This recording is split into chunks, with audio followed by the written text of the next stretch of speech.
충남을 가장 잘 아는 뉴스, 헬로티비 뉴스 충남입니다. 2일 충남에서 4명이 코로나19 확진 판정을 받았습니다. 지역별 확진자는 천안 3명, 서천 1명으로 집단 감염이 발생한 아산 귀뚜라미 보일러 공장 직원의 가족 등입니다. 이에 따라 2일 기준 충남도 내 코로나19 누적 확진자는 모두 2,456명으로 늘었습니다. 이 가운데 2,221명이 퇴원했고 35명이 사망했습니다.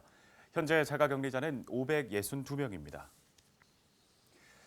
지난달 26일부터 코로나19 백신 예방 접종이 진행 중인 가운데 충남 지역의 접종률이 30%를 넘어섰습니다. 충남도는 요양시설 입소자 등 1분기 접종 대상 약 17,000명 가운데 2일 기준 5,400여 명이 아스트라제네카 백신 접종을 완료했다고 밝혔습니다. 시군별 접종률은 태안이 64%로 가장 높고 예산이 15%로 가장 낮습니다. 충남도는 백신 접종 이후 이상 반응으로 의심돼 의사의 진단을 받은 사례는 아직까지 없다고 밝혔습니다.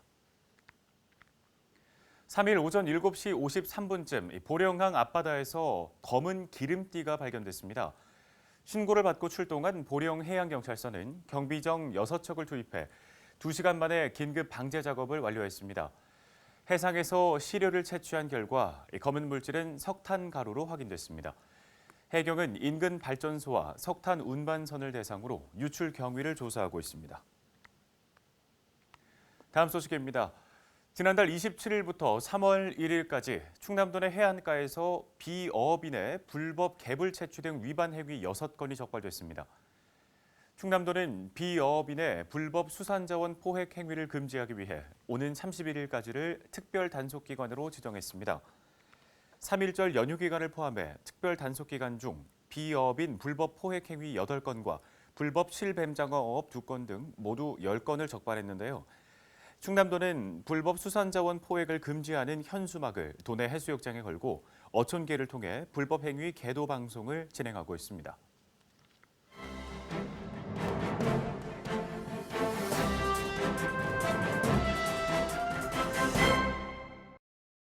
AI 아나운서가 전해드리는 신문 브리핑 굿모닝 충청 기사입니다. 충남도와 태안군의 최대 현안 중 하나인 가로림만 해상교량 국도 38호선 연장 건설 사업이 3월 중 가닥을 잡을 전망입니다. 이 사업은 태안군 이원면 만대항과 서산시 대산읍 독곤리 총 5.61km를 해상교량으로 연결하는 것이 골자입니다.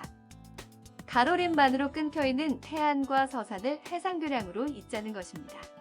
당초 4차선으로 추진됐으나 경제성을 높이기 위해 2차선으로 축소된 상태며 사업비는 약 2천억 원 안팎이 투입될 전망입니다. 문제는 제2차 국가도로망 종합계획의 노선 지정이 선행돼야만 제5차 국도, 국지도 계획에 반영될 수 있다는 것입니다. 한국개발연구원은 지난해 3월부터 예비 타당성 조사를 진행 중으로 그 결과는 이르면 이달 말 발표될 전망입니다. 한국개발연구원의 입장에서는 가로림만 해상교량이 국도로 지정되지 않은 상태라는 점에서 난감한 상황일 수밖에 없을 것으로 추정됩니다. 충남도가 마음을 졸이고 있는 이유도 이 때문입니다.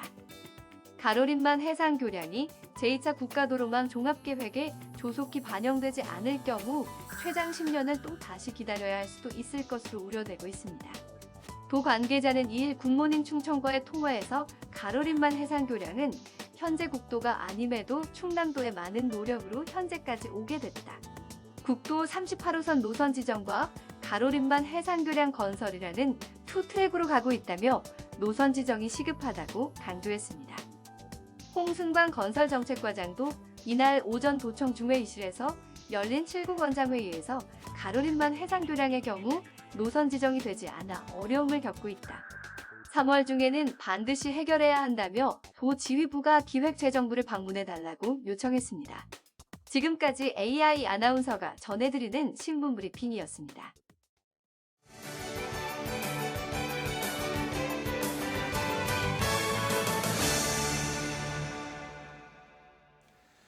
네, 이어서 우리 지역의 소식을 가장 빠르게 전해드리는 오늘의 정보 시간입니다. 충남도가 청년들의 주거 안전망 확보를 위해 전월세 대출 이자를 대폭 지원하기로 했습니다. 오는 10일부터 사업 대상자 신청 접수가 시작되는데요. 충남도 한소영 청년소통팀장 전화 연결해서 어떤 내용인지 들어보겠습니다. 팀장님 안녕하십니까? 충청남도 청년정책과 청년소통팀장 한소영입니다. 네, 먼저 보증금 대출이자 지원 사업이 어떤 사업인지 소개부터 해주시죠. 충남도는 도내 청년들의 주거 안전망 확보를 위해 지난 2019년부터 한국주택금융공사, 농협은행 충남영업본부와 청년 전월세 보증금 융자 지원 사업 업무 협약을 체결하여 청년들의 주택자금 부담을 낮추는 사업을 펼치고 있습니다. 충남도의 청년 지원 사업 중 가장 반응이 좋은 사업으로 2021년 신규 지원 대상자를 이번 달 10일부터 모집합니다. 네, 그러면 구체적으로 어떤 지원을 받을 수 있게 되는 건가요? 전월세 보증금에 대해서 융자는 최대 5천만 원을 지원하며 이자는 대출 한도 내에서 3%로 청년 1인당 연간 최대 150만 원이 지원됩니다. 대출 기간은 2년이며 1회 연장이 가능해 최장 4년까지 지원이 보장됩니다. 대출 이율은 3.5%의 고정금리로 3%는 도가 지원하고 청년들은 0.5%만 부담하면 됩니다. 지원 대상은 도내 주소를 두거나 충남 소재 대학 또는 직장에 재학 재직 중인 만 19세에서 39세 이하의 무주택 세대주 청년으로 신혼부부는 40세까지 지원받을 수 있습니다. 네, 청년 1인당 연간 최대 150만 원이 지원되고 또 이율도 낮기 때문에 큰 도움이 될 것 같은데요. 지원 기준이나 조건 등도 있다면 소개를 해주실까요? 지원 기준은 학생 또는 취업준비생은 부모 연소득 6천만 원 이하, 신혼부부는 부부 합산 소득이 5천만 원 이하, 직장인은 본인 소득이 4천만 원 이하인 경우 신청할 수 있습니다. 단, 도내 전월세 보증금 1억 원 이하인 주택 및 주거용 오피스텔만 신청이 가능합니다. 신청은 도 홈페이지를 통해 3월 10일부터 온라인 접수할 계획이며 신청자 중 서류 심사를 통해 자격 요건에 부합하는 대상자를 선정해 발표할 예정입니다. 관련 자세한 사항은 도 청년정책과 635-2293으로 문의하시면 됩니다. 네, 팀장님, 이번 사업 통해서 어떤 효과 기대해 볼 수 있을까요? 청년 전월세 보증금 융자 지원 사업을 통해 사회 초년생들의 주거 부담 완화에 따른 정주 여건 개선으로 외부 청년들의 도내 유입 효과와 저출산 위기 극복의 기회가 될 것으로 기대합니다. 올해 사업 신청 현황을 파악하여 내년에는 지원 규모를 대폭 확대할 예정입니다. 네, 이 청년들의 주거난 참 심각한 사회적 문제인데 이 밖에도 청년들의 거주 지원을 위해서 추진하고 있는 사업이 있다면 더 소개해 주시죠. 청년정책과에서 추진하는 청년 거주 지원 사업에는 본 사업 외에 청년 쉐어하우스 운영 사업이 있습니다. 거실을 공유하고 방을 따로 쓰는 형태로 청년들에게 개인적인 공간을 제공하는 동시에 청년들이 네트워크를 도모하는 역할도 하고 있습니다. 충남도에서는 보다 많은 도내 청년들의 주거 안정을 위해 새로운 사업을 발굴 추진하도록 하겠습니다. 네, 잘 들었습니다. 오늘 관련 도움 말씀은 여기까지 듣겠습니다. 지금까지 충남도 청년소통팀 한소영 팀장이었습니다.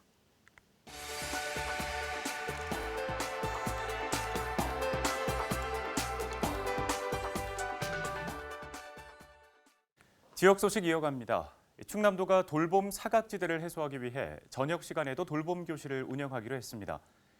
충남형 초등 돌봄 교실은 기존 오후 5시에서 2시간 늘어난 저녁 7시까지 운영됩니다. 돌봄 교실에 참여하는 학교는 청양 청남초와 홍성 신당초, 예산 중앙초 등 모두 5곳입니다. 돌봄 교실은 학교별로 자율적으로 운영되고 도와 시군이 교실당 월 최대 150만 원을 지원합니다. 충남형 초등 돌봄 교실에 참여를 희망하는 학교는 오는 10일까지 충남도로 신청하면 됩니다.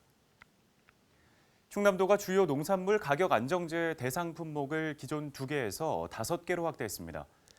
농산물 가격 안정제는 농산물 지원 대상 품목의 시장 가격이 기준 가격보다 20% 이상 하락할 경우 80%를 지원하는 제도인데요. 가격 안정제 지원을 받기 위해서는 대상 품목을 확인하고 파종 전후에 주소지 읍면사무소에 신청하면 됩니다. 지원 한도액은 농가당 300만 원입니다. 새로 취임한 이필영 충남도 행정부지사가 2일부터 공식 업무에 들어갔습니다. 이 부지사는 청양 출생으로 대전 대성고와 서울시립대를 졸업하고 1993년 제37회 행정고시를 통해 공직에 입문했습니다. 이후 행정안전부 기획재정 담당관, 법무부 국적통합정책단장 등을 거쳐 충남도 기획조정실장 등을 지냈습니다. 지난달 26일 퇴임한 김용찬 전 행정부지사는 충남도립대학교 총장으로 자리를 옮겼습니다. 충남도가 다음 달 7일까지 충남미술관 설계 작품을 공모합니다. 이번 공모는 지역의 상징을 넘어 세계적으로 손색이 없는 현대 미술관을 건립하고 국내외 전문가 참여를 유도하기 위해 국제 공모로 진행됩니다. 충남도는 1차로 5팀을 선정한 뒤 2차 공고와 심사를 거쳐 7월 중 최종 당선작을 발표할 예정입니다. 당선된 팀은 충남도와 설계 계약에 대한 우선 협상을 할 수 있습니다. 충남미술관은 2024년까지 내포 신도시 2만 6천 제곱미터 부지에 건립되며 사업비 933억 원이 투입됩니다. 응급의학 전문의가 119 구급대원들에게 영상으로 실시간 의료 지도를 하는 시스템을 충남 소방본부가 도입합니다. 도 소방본부는 소방청이 주관하는 119 현장 영상 의료 지도 시스템 확산 사업에 선정돼 시범 운영에 나서기로 했습니다. 이번 사업은 응급의학 전문의가 실시간 영상으로 119 구급대원의 활동을 살핀 뒤 의료 지도를 하는 건데요. 기존 음성 통화 방식이 아닌 모바일 앱을 활용하는 것으로 소방당국은 응급처치의 정확도를 높일 수 있을 것으로 기대하고 있습니다. 태안군이 군복무 중 사고 피해를 입은 지역 청년을 돕기 위한 보험을 확대 운영합니다. 지원 대상은 태안군에 주소를 두고 군 복무 중인 현역병과 상근 예비역 등이며 직업군인과 사회복무요원은 제외됩니다. 보험은 별도 절차 없이 입영과 동시에 자동 가입되고 보험료는 태안군이 전액 부담합니다. 태안 군복무보험은 휴가나 외출 시 입은 상해도 보장되고 다른 보험에 가입돼 있어도 중복 보상이 가능합니다. 서산시가 신규 주택건설 사업 승인 제한을 해제하고 공급량 조절에 나섭니다. 서산시는 주택시장 안정화를 위해 지난 1년 동안 실시한 신규 주택건설 사업 승인 제한을 이달부터 해제한다고 밝혔습니다. 서산 지역은 그동안 무분별한 아파트 건설이 제한돼 미분양 물량이 올해 1월 말 기준 135세대까지 대폭 줄었고 주택도시보증공사가 지정한 미분양 관리 지역에서도 해제된 상태입니다.